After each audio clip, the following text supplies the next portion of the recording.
جس کو ایک ایسی عالمی تحریک ہے آزاداری، ایسی عالمی تحریک ہے جس کے لیے زینب کبریٰ نے اپنا سب کچھ اللہ کی راہ میں لگایا، اپنا سب سرمایہ لگایا، اور اس عزاداری کے پلیٹ فارم کو عوام کو دیا، اس لیے دیا کہ تم اس سے نوٹ مت کمانا، تم اس سے اپنے گھر نہیں بنا لینا، بلکہ یہ عزاداری کا پلیٹ فارم پوری دنیا کو اٹھا کر، پوری دنیا کے تشیع کو بیدار کر کے میدان میں لانا ہے، تاکہ اس پرچم عزاداری کا حقیقی وارث پردہ غیب سے آ جائے۔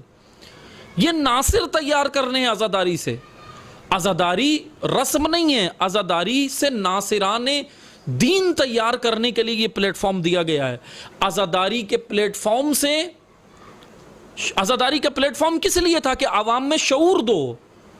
عزاداری کے پلیٹ فارم پر جب سامری آ گئے، ممبروں پہ سامری آ کر بیٹھ گئے، تو انہوں نے شعور نہیں، عوام کے جذبات اور احساسات سے کھیلے ہیں، آج تک کھیل رہے ہیں۔ یہ ہے آج کے سامری۔ قرآن کی نگاہ سے، علی کی نگاہ سے، امیر المومنین کی نگاہ سے اگر آج کے سامریوں کو نہیں پہچانا تو پھر خدا کیا کرتا ہے؟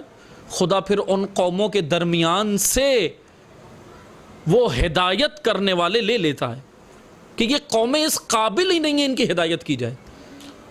پھر وہ کبھی بنو امیہ کے تلوے چاٹتی ہیں وہ قومیں، پھر وہ کبھی بنو عباس کے درباروں میں نظر آتی ہیں وہ قومیں، پھر وہ قومیں کبھی ڈکٹیٹرشپ کے تابع نظر آتی ہیں، پھر وہ قومیں کبھی لبرلزم کے تابع نظر آتی ہیں، پھر وہ قومیں کبھی جمہوریت میں، کبھی ماموریت میں، کبھی آمریت میں سب کے تلوے چاٹتی ہیں، پھر وہ قومیں کبھی برطانیہ کی غلامی کرتی ہیں، تو کبھی امریکہ کی، تو کبھی آسٹریلیا کی، تو کبھی یورپ کی، کیونکہ یہ قومیں عزاداری کا مفہوم ہی نہیں سمجھی۔ عزاداری ان تمام سامریوں سے نجات کے لیے تھی۔ تم میں اتنا شعور آ جائے، عزاداری متعلم علی سبیل النجات تیار کرنے کا پلیٹ فارم ہے، عزاداری فعالم ربانی تیار کرنے کا پلیٹ فارم تھی، اور عزاداری اس لیے تھی تاکہ عوام کو شعور دو۔ لیکن یہ سامری جن کو ہم نے ممبروں پہ بٹھایا، یہ کیسے شعور دیں گے؟ کیونکہ اگر یہ شعور دیں گے تو ان کی اپنی دکان کیسے چلے گی؟ ان کی اپنی دکان بند ہوگی۔ امیر المومنین نے سب سے بڑا جرم قرار دیا ہے بے شعوری کو۔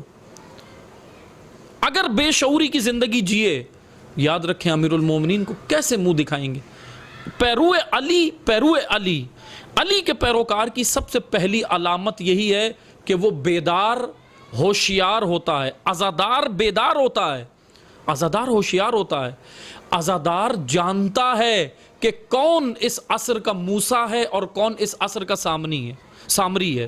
عزادار جانتا ہے کون ابراہیم زماں ہے، کون نمرود زماں ہے۔ عزادار اتنا بیدار ہونا چاہیے، عزادار ایسا ہونا چاہیے جو جان لے کہ کون اس دور کا ابو جہل ہے جو ہمیں مقدسات کے نام پر گمراہ کر سکتا ہے، اور کون اس دور کا پیرو علی ہے جو ہمیں علی سے جوڑ دے گا۔